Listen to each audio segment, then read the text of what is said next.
All right, so this is a little overview of the app they're going to be playing while I'm out on the iPad. Each kid has their own stool. All the stools are numbered. They should know where to go sit. When they come in, the password to every iPad is 1, 2, 3, 4, 5, 6.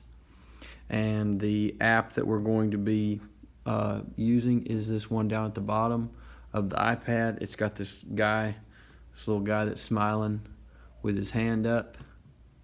All right, so they'll just open that one.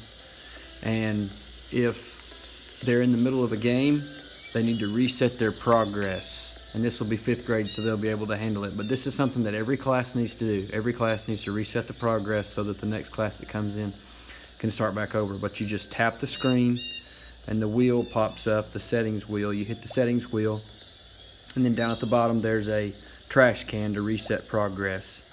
And then you reset progress again. And then they can play and start the coding Awbie game over.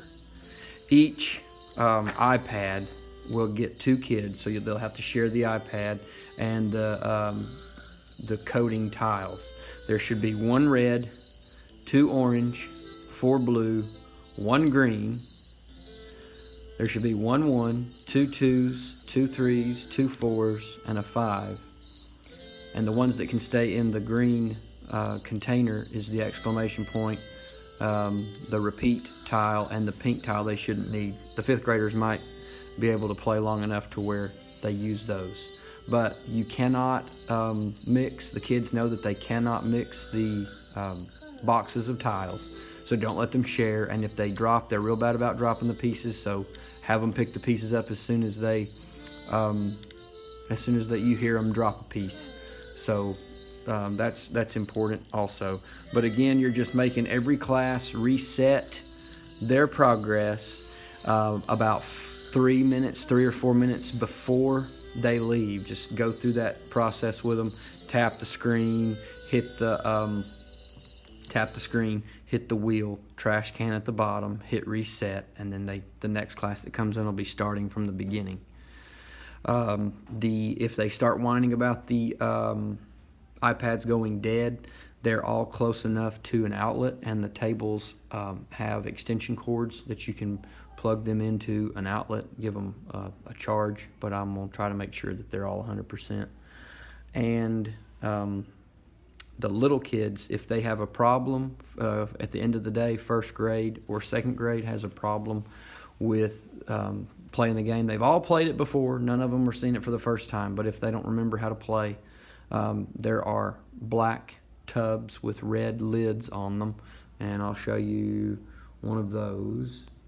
Those are in the back of the room. There's those black tubs with the red lids.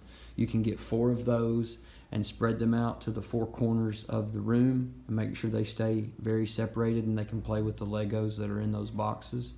Just have them clean them up at the end of the day. The schedule is on the board.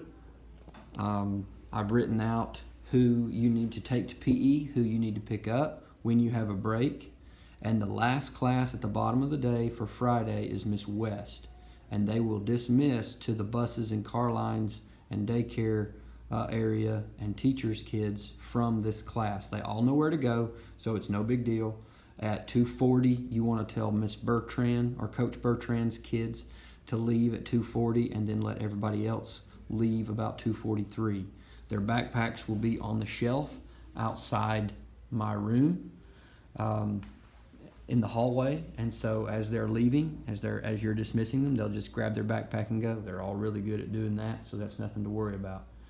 Whenever you dismiss a class, you will probably want to, if it has that the teacher is going to pick them up, you'll probably want them to get out of the room and into the hallway before PE sends their kids down the hall back to their teachers, because that's a very long line.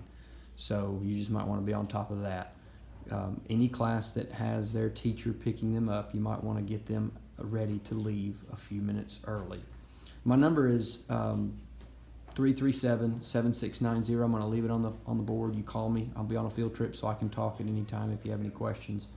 But the biggest thing is just not mixing up you see the green boxes on top of the desks, on top of the tables, and they're staying very well separated, so Make sure any drop pieces are picked up at the end of every class. They don't have to put them back in the boxes. They don't have to clean it back up because the next class is going to turn right around and get it out. So just try to make sure that they're not mixing up the pieces, and you might want to have them lay out the pieces that they're using, and just make sure that they have the 4 blue, 2 orange, 1 red, 1 green, and then the numbers are all 1 1, 2 2s, 2 3s, 2 4s, and a 5. I've had one box that has 1 number missing out of it, and that's the back table back there in the back of the room next to my closets. It has a yellow number 3 missing, so that should be the only one that's missing a number right now.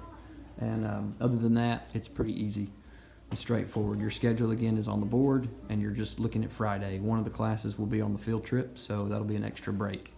Any questions, just give me a call.